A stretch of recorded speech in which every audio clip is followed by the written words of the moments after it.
Welcome to the Explainer. Today, we're jumping right into one of the most powerful and symbolic chapters in the entire book of Revelation, chapter 14. We're talking celestial songs, really dire warnings, and a final dramatic harvest. All right, let's dive right in. The narrator, John, kicks things off not with terror, like you might expect, but with this incredible image of hope and redemption. It's a vision that sets a really powerful contrast for everything that's about to happen. So, this very first vision centers on a figure called the Lamb, who you'll recognize as a key symbol in this book, and a very, very specific group of his followers, who are right there with him in this place of honor.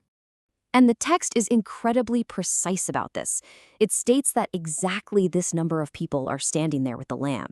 And they're not just an anonymous crowd either. No, they're set apart. They have both the Lamb's name and his father's name written right on their foreheads. Now, here's what's really interesting. The text goes way beyond just a number to tell us about their character. I mean, look at this list. It gives us these specific attributes that set them apart. Things like their complete and total devotion to the Lamb, their absolute truthfulness, and their status as a kind of pure offering.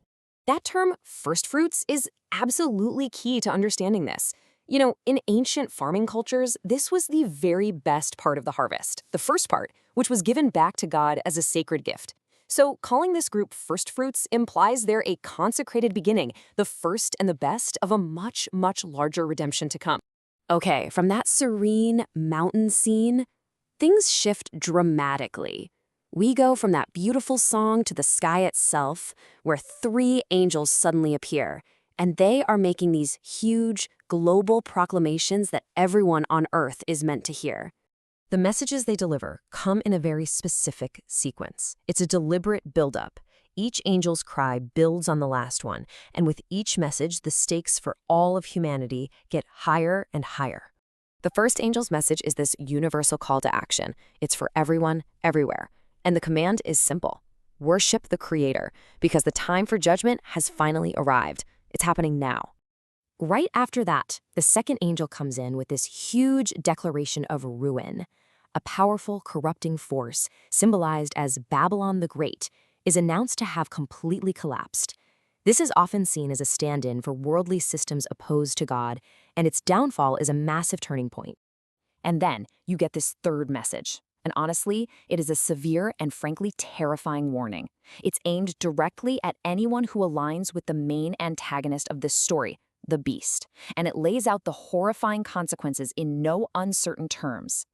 But just when you think it can't get any darker, the tone flips completely. A voice, this time from heaven itself, cuts in with a message of comfort and hope. It's a promise, really, a blessing for the faithful who stick it out, promising them peace after all their struggles. And this slide just perfectly illustrates the huge choice that's being presented here. I mean, the contrast could not be more stark. On one side, you have a destiny of endless, restless torment. And on the other, a destiny of eternal rest, where everything good you've done is remembered. So now, the imagery shifts again. We move from proclamations, from words, to actions. The chapter starts to visualize the judgment it just described. And it does it using the metaphor of two separate symbolic harvests of the entire earth. So the first harvest is kicked off by this majestic figure. He's described as one like a son of man, which is a title with some serious divine weight. He's got a golden crown, a sharp sickle, and an angel basically tells him it's time. The harvest is ripe. Now, the text is really careful to keep these two events separate. The first is a grain harvest of the earth, done by that crowned figure. But the second is a grape harvest, gathered from the earth's vine by a totally different angel, and let me tell you, it's headed for a very different destination. And this brings us to the final and honestly, the most gut-wrenching part of the whole chapter. What happens after that second harvest, after the grapes are gathered? So yeah, unlike that grain harvest, this one has a terrifying purpose. The grapes are explicitly thrown into a great winepress. But this isn't for making wine. The text straight up calls it the winepress of God's wrath. The description of what happens next is just incredibly graphic. The familiar image of trampling grapes gets twisted into something absolutely horrific. Because the liquid that flows out of the press isn't juice, it's blood. The sheer scale of this vision is just staggering. To really hammer home the magnitude of this judgment, the text gives us a number. It says the river of blood flowed for a distance of 1,600 stadia.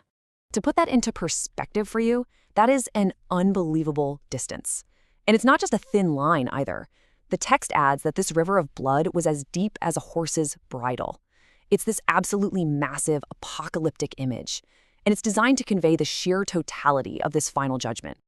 So, what's the big takeaway here? This whole chapter is a study in contrasts. It constantly puts two ultimate opposing destinies side by side. On the one hand, you have the redeemed singing their new song on Mount Zion. On the other, the unimaginable horror of the winepress. It really forces you to think about that profound, uncrossable gap between salvation and judgment, and the incredible weight of the choice that lies between them.